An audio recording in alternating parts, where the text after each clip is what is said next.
Okay, so here we are in the third person template. Now let's have a very brief discussion about world transforms versus local transforms. In the top left of my viewport, I'm going to click on perspective to expand the drop down for my different type of workspace views. I'm going to select top and we'll see our level from a bird's eye view. You'll notice there's a whole bunch of messages in here which kind of clutter things up, so I'm going to click show and deselect atmosphere to make those messages go away while we work. So this is our level in world space. There's an origin point corresponding to location x equals 0 and y equals 0. Positive x extends to the right and positive y extends down towards the bottom of the screen. We know the positive direction of each axis because of this little axis icon at the bottom left of the screen. You'll notice that there is also a dynamic line indicating the scale of our current zoom level, which is kind of cool. World space transforms always have the same reference for location, rotation, and scale. What I mean by that is location x equals 0, y equals 0, z equals 0 always refers to the level's origin point. You might sometimes hear world space transforms called absolute transforms because the location, rotation, or scale will always be the same across all actors, blueprints, or other elements. Local space transforms will be different based on the actor they are referring to. What I mean by that is location x equals 0, y equals 0, z equals 0 will refer to an actor's origin point, not the origin point of the level itself. Because a local space transform is always relative to some other point in space, you may hear local space transforms called relative transforms. I myself might refer to local space location and rotation as relative location or relative rotation, so please be aware that they mean the same thing. I've created a little gizmo to help us visualize world space coordinates while we are playing in the level. I'm going to open the third-person character blueprint and ignore all of the stuff that is already there. This is everything that comes default. I'm going to ignore that and make my way down to here. So I've gone ahead and made a list here of a few of the actor transform functions that you're likely to come across with some comments about their use. We won't dive into these in this video, so I encourage you to pause the video, take a look at the comments, and then play around with those in a project of your choice. Now let's see these concepts in action. So over here I have a few events that I have set up. They're keyboard events, and we're going to be using the R, the Q, and the F key. And we're going to start right here with the R button. Okay, so what we're going to do is we're going to press the R button, and then we're going to spawn a character blueprint by class, and we're going to use the explosion effect, which is in the engine content. We want to spawn it at X 1000, Y 1000, Z 100, which should put it pretty close to right in our viewport as we spawn. And then for debugging and for demonstration, I'm going to get the actor location and then print that to the screen. So let's go ahead and give this a play.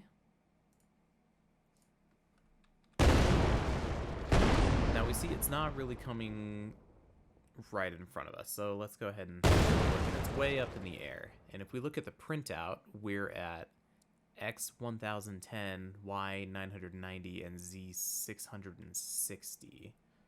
Now that is not at all what we put into our blueprint.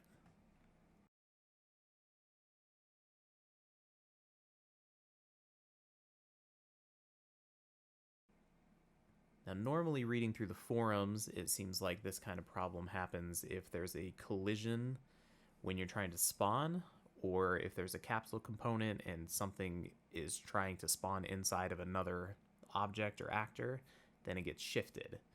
In this case, we are spawning an effect, and there was nothing I could find within the blueprint effect that would make this shift in such a dramatic fashion.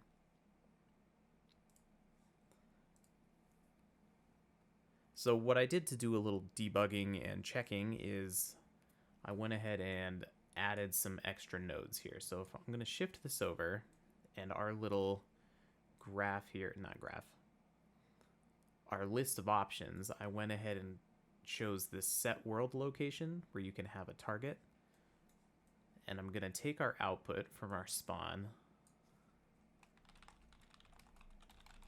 set world location, and here we have two options. These are two of the components inside this blueprint effect.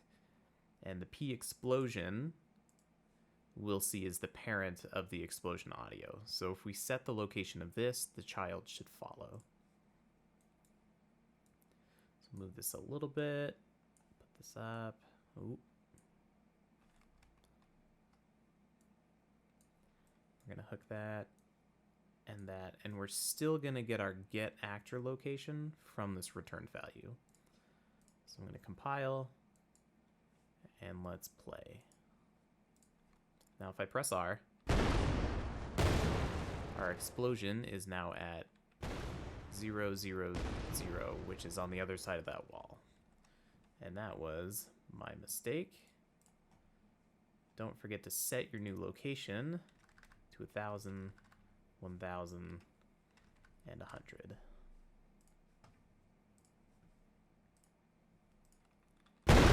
And there we go.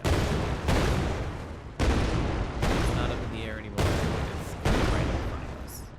And you'll see that our X location is X1000, Y1000, Z100. So be aware of that. If you ever try to spawn actor by class, sometimes things might not work and you might have to do a little bit of a runaround.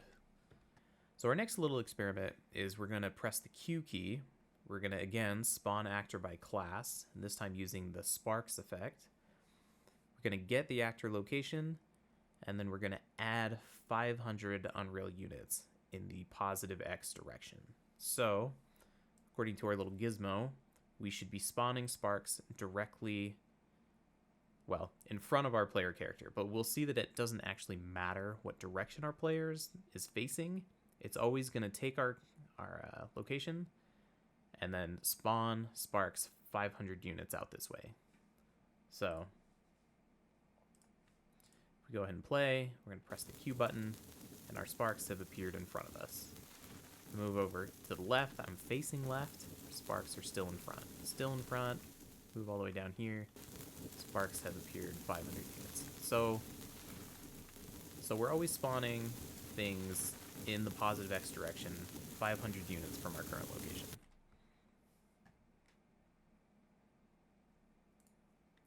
All right, last but not least, what if we want to move a component relative to the other components inside of an actor around?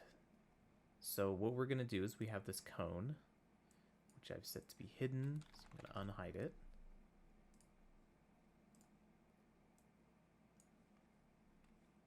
And if we look, it's kind of like a little skirt thing, I suppose. Now when we press the F button, I want to add a local offset to this cone component. And the offset that I'm going to add is in the Y and the Z direction.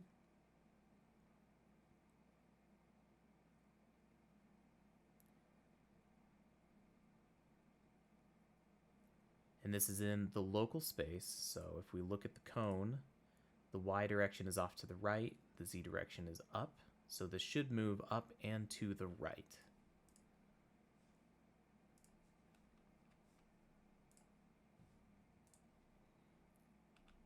And as I press the F button, it does indeed move up and to the right.